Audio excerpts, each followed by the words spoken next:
Hey guys, welcome back for another episode of The Suited Shootist. And for the new subscribers, awesome. Welcome on board. Really thrilled to have you. If you haven't subscribed already, go ahead and do that. And then once the video is over, if you like it, give it a thumbs up. If you didn't like it, let me know what I could do to make you like it.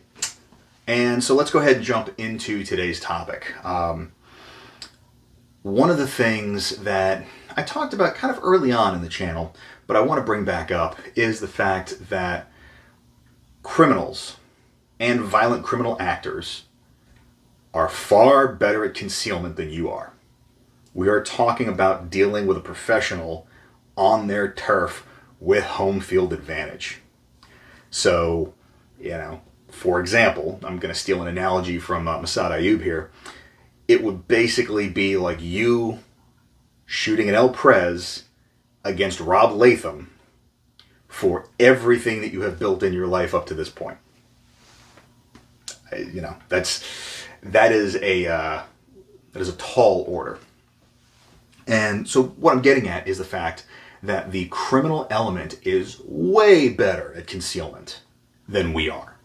Vard Freeborn talks about this quite a bit in his book Violence of Mind, and he kind of delves a little bit into the orientation piece, obviously, in his Beyond Uda as well. So both of those are excellent reads. They're in my Amazon store, which I have linked down below. And so if you pick those up, it doesn't add anything to the cost, but it does throw me a couple of bucks to help keep the channel going. So check it out.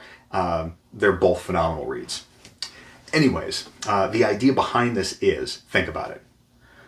Generally speaking, you are talking about people that get introduced to the need for concealment at an age well below 21 when we start carrying handguns, we being the civilian defender. And the stakes for them are dramatically higher because they are not just having to conceal tools that could potentially get them into trouble, but if they're going to be effective at preying on other people, concealing their abilities and their intent allows them to do their job a whole lot more effectively with a lot less resistance. And let's be honest, most of us spend at least a chunk of the day trying to figure out how we can make our jobs easier. That's how they do it.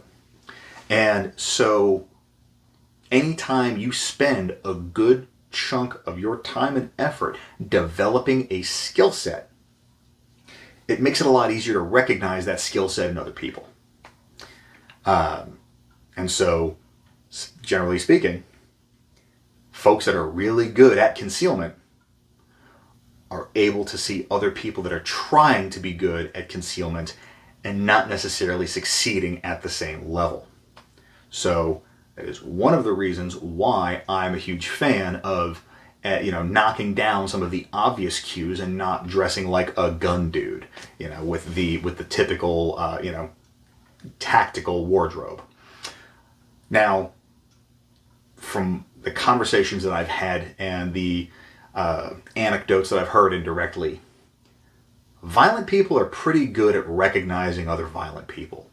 Kind of doesn't matter how you're dressed, kind of doesn't matter because the core behavior and how people carry themselves tends to belie a lot more ability than just the tactical cosplay. But the reality of it is that if you're trying to dress like a dangerous person, nobody thinks you're dangerous, but you may be skylining yourself as a potential loot drop. So that's kind of the factor of it. And again, you got to keep in mind that for most of us, unless you are dealing in denied areas where there can be severe consequences for being discovered being armed, what's the worst that happens most of the time when a civilian defender has their firearm displayed or some other manner gets made out in public? Most of the time it's like hey dude, your gun's showing. Or, something to that effect. If it goes really badly, then there can be some unwanted official interaction with law enforcement, or, you can be relieved of said firearms. So, but the reality of it is it doesn't necessarily affect our routine day-to-day life the same way. On the criminal front, again, and I'm borrowing this directly from Varg, this is not my own personal experience, but the reality of it is that if you suck at concealment in that very kind of fundamental base needs environment, then you may not eat enough, your safety may be in direct jeopardy, or your life may be in direct jeopardy. So the consequences for them are a lot higher than they are for us in terms of getting it wrong. So they have incentive to get a lot better at it than we do. And the other challenge is that the civilian defender crowd likes to dismiss and diminish the criminal element. It's like, oh, well, they're stupid. Some of them are. You know, it's the 10% rule. It doesn't matter what community, what circle of people you draw from, 10% of them are going to be shitbirds. You know, they're the dregs of it. It kind of doesn't matter. But at some point, if you cross paths with the professional, at the very least, I want to make them work as hard as I possibly can to try and gain the information that would benefit them. It's like playing poker. So, you know, that's the idea. And the truth of it is most of the stupid criminals, or most of the ones that would be dissuaded by the idea of an armed citizen, are typically the ones that you would be able to deselect from just with good verbal agility and, you know, maybe a stern look. So it's just going back to a video that I did a couple weeks back. They're not like you. Their priorities are different. Their attitudes are different. What they value, what is important to them, is different. So, you know, just bear that in mind is that at the end of the day, all the defensive tools we're carrying are reactive. And to steal a line from Tom Gibbons, you know, the bad guy is the one that decides whether or not you're going to need a firearm or insert other defensive tool here. And generally they only tell you at the very last minute.